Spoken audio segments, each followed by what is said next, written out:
Salut à tous, c'est Web, vous êtes sur Padict et on se retrouve aujourd'hui pour une toute nouvelle catégorie de podcast qui malheureusement se fera en fait sans l'ami Néonitrus qu'on espère retrouver très bientôt pour un podcast commun parce que ça commence à nous manquer un petit peu.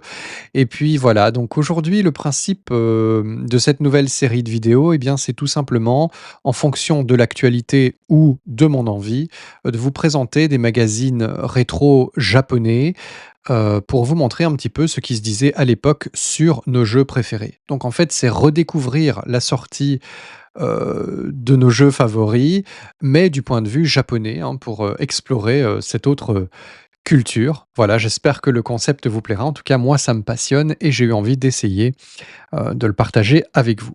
Alors, comme je le disais, ce sera soit en fonction de l'actu ou évidemment de mes goûts personnels. Et pour cette première vidéo, ben, j'ai évidemment, bien sûr, misé complètement à 200% sur mes goûts personnels, puisque j'ai choisi un mag qui se concentrait particulièrement sur Final Fantasy VII et sur les débuts de Square sur PlayStation, donc période historique très très importante dans le milieu du jeu vidéo.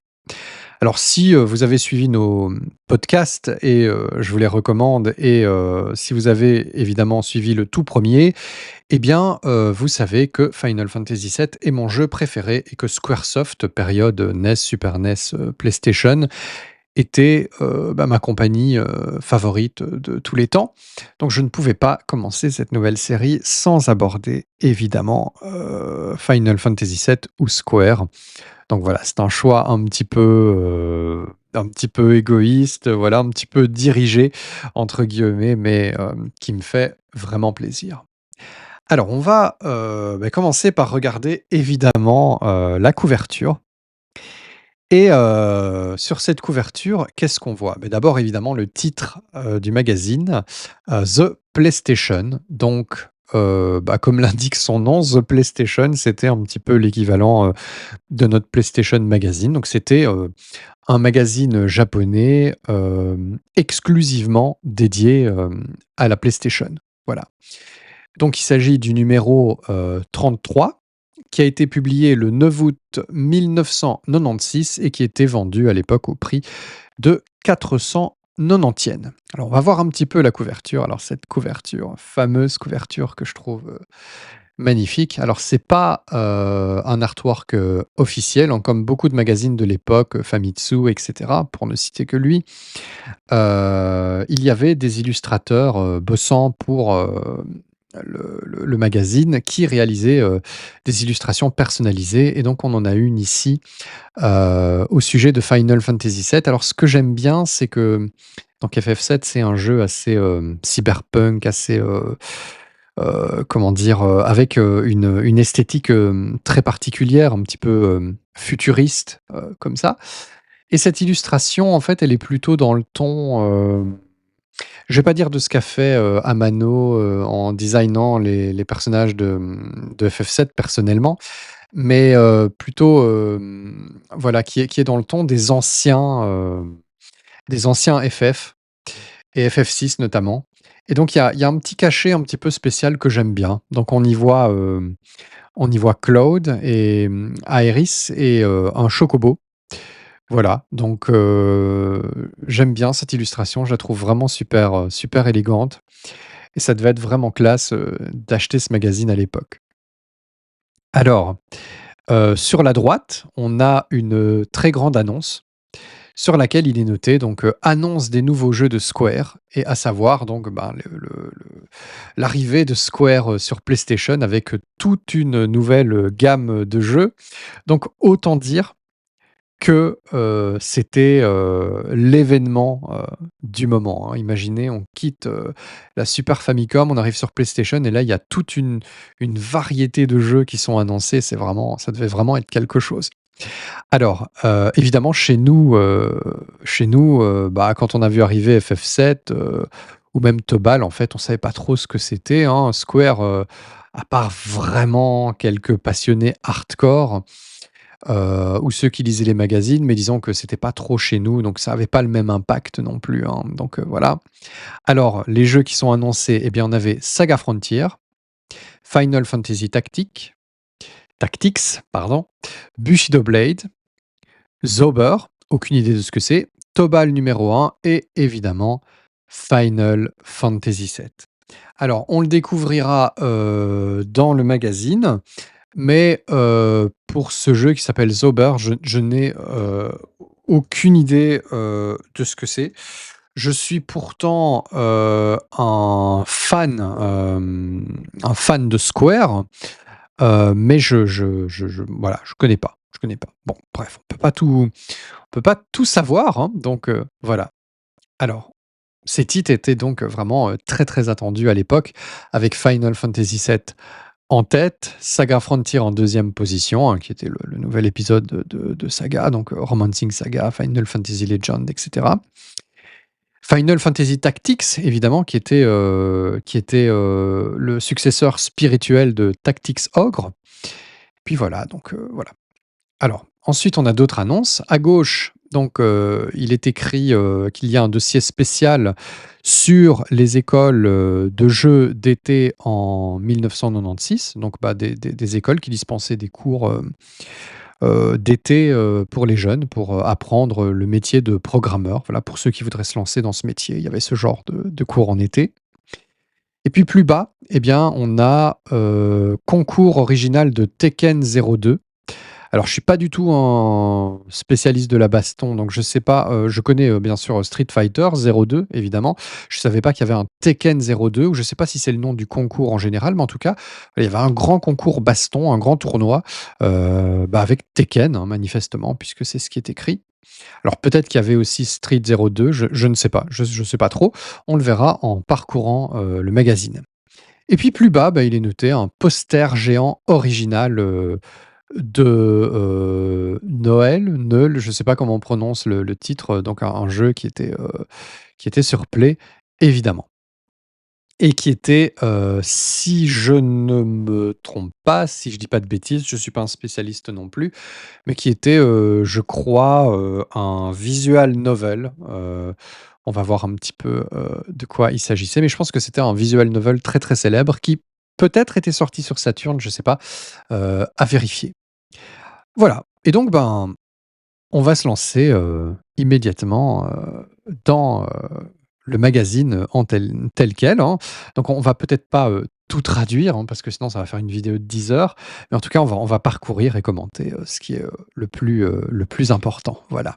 Puis si vous avez des questions spécifiques sur certaines pages, eh bien n'hésitez pas à laisser des commentaires, je vous traduirai ou vous expliquerai, avec plaisir. Alors on continue avec une double page de pub qui nous présente 3 jeunes demoiselles, jouant à la play au bord d'une piscine. Ça, c'est pour la page de gauche, et sur la page de droite, eh bien, chacune d'entre elles nous présente, ses conseils, de jeux, à faire, absolument, pour l'été 96. Alors on a la première qui s'appelle Sae, qui nous conseille, World Stadium X. Voilà, donc un jeu, bah, de baseball, une série très, très connue, de titres de baseball, auquel j'ai jamais joué perso, mais voilà, hein, c'est assez connu. Chie nous conseille le fameux jeu Noël, et donc il y a le katakana, donc effectivement, c'était pas Neul, j'ai raconté n'importe quoi. C'est bien Noël, comme la Noël, voilà, qui est, manifestement un visual novel, comme je le pensais, et Overblowed. Et puis on a Ellie qui, elle, nous conseille Tobal numéro 1, Fighting Illusion et Street Fighter 02. Ce qui me laisse penser aussi que le fameux concours, c'était Tekken et Street Fighter 02 qui étaient, apparemment contemporains à ce moment-là. Et puis voilà, donc en dessous, il y a toute une flopée de textes, où elles nous expliquent, en gros, pourquoi elles aiment ces jeux. Et il y a une simulation de conversation entre elles, donc entre filles au bord de la piscine, qui racontent en fait, pourquoi elles aiment la play et à quoi elles jouent. Voilà quoi, en gros. Et puis ben, en dessous, il y a quelques concours destinés, aux lecteurs, avec, ben, la possibilité, de gagner une PlayStation, et on nous affiche aussi, sa valeur, où donc elle était vendue au prix de 19 800 yens. Alors après ça, on a évidemment le sommaire, avec une petite photo du développement de FF7 et toute une gamme de pubs hyper longue que je vais, un petit peu survoler. Donc voilà, hein, je vais pas les faire en détail. On a Fish Eyes, une simulation, de pêche. On a, Ogre Battle qui venait d'être porté sur PlayStation, et également Saturn, mais je sais pas, à quelle date exactement. C'est peut-être ensemble ou peut-être un peu avant, je ne sais pas. On a, Aquanauts no Yasumi, donc une simulation d'exploration sous-marine, je sais pas trop. Soit d'une grosse, liste de jeux japonais que je connais pas trop, hein.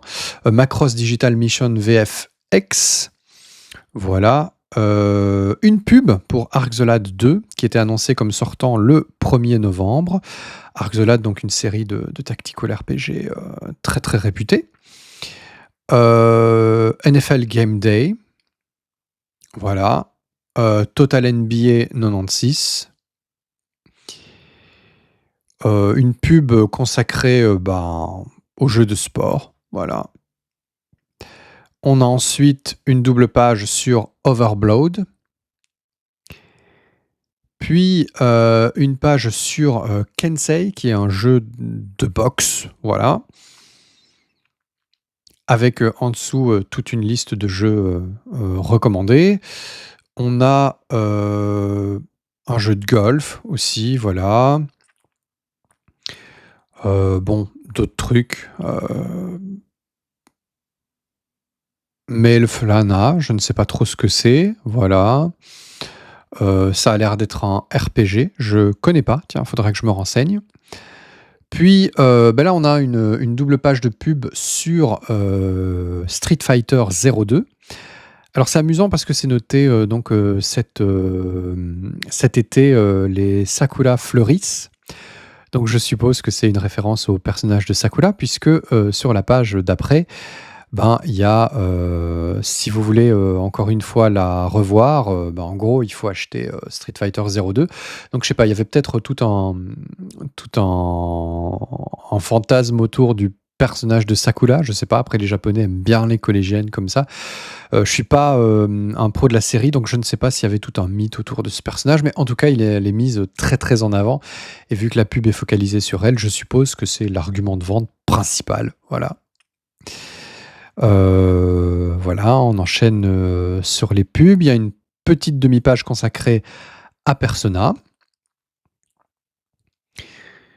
Voilà, on enchaîne, Stonewalkers.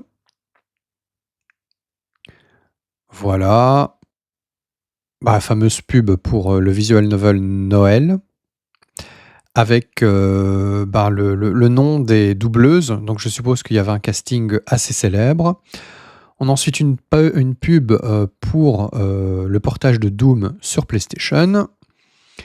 Masters, un jeu de golf. Simulation Zoo. Bon, je ne connais pas, je suppose une simulation de zoo, voilà. Voilà, on a une pub ensuite assez stylée pour, un jeu, que je ne connais pas, à moins que ce soit un manga, je sais pas. Voilà, on remarque que c'est sponsorisé par SoftBank aussi. Voilà. Bon, des trucs de méca et cetera. Puis après, on a, quelques pages qui sont consacrées, à l'arcade. On nous explique en fait ici, la manière dont, au fil de l'histoire, les jeux d'arcade ont été portés sur des machines de salon. Donc c'est pour ça qu'on voit, une sorte de ligne du temps, avec, d'abord la borne de Donkey Kong, qui est, tout à gauche, la Famicom, la Mega Drive, la Super NES, la Saturn, la PlayStation et la Nintendo 64.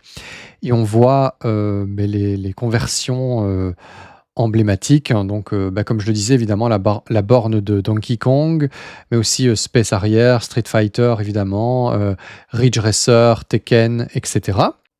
Puis évidemment tout ce qui concerne la Neo Geo, donc voilà, on peut voir les différents types de Neo Geo, et les jeux emblématiques, qui ont été portés sur cette machine. Et puis, on arrive, au but, de ce fameux dossier qui est de montrer, en gros, que, la PlayStation est, la meilleure machine en ce qui concerne les portages d'arcade et ce qui a été fait de mieux, à ce niveau-là, heu, à ce jour, enfin la date de sortie, du magazine, quoi. Alors on en arrive évidemment enfin à ce qui me tenait à cœur, ce fameux, dossier, Square qui, vous le voyez, nous présente d'abord une double page, avec, évidemment, Final Fantasy VII en vedette, bien entendu.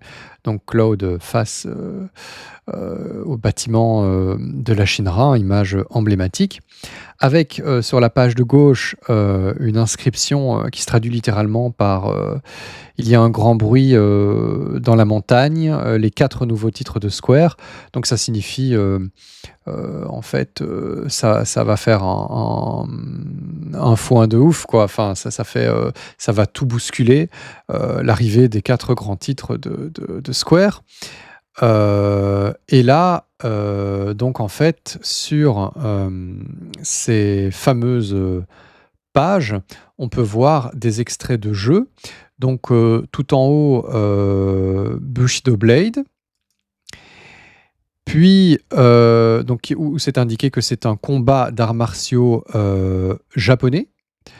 Puis sur la deuxième page, il est écrit donc, un RPG avec un scénario ouvert, totalement libre, Saga Frontier. Puis, le fameux jeu que je ne connaissais pas, il est écrit que c'est le premier jeu, de tir, le premier shoot 'em up polygonal de Square, Zober. Ensuite, le RPG de simulation, donc le tactical RPG, mais au Japon on appelle ça simulation RPG, par excellence, Final Fantasy Tactics. Et puis finalement, il y a un petit texte qu'on peut apercevoir, juste derrière Cloud. D'ailleurs une image, on voit qui n'était pas encore, finalisée, hein. Le Cloud, il est encore tout en polygone comme ça. Et là, il est écrit donc, Square a annoncé 4 nouveaux titres pour embellir, la fin de cette année et le printemps prochain. Après la sortie de Tobal numéro 1, leur première entrée sur PlayStation. Ces titres, qui sont déjà nombreux à être annoncés, sont, pour la plupart, des suites, du moins selon les rumeurs. Et il y a en tout cas, cela signifie en tout cas, que les titres, de Square, à venir, sur PlayStation seront de plus en plus, extraordinaires.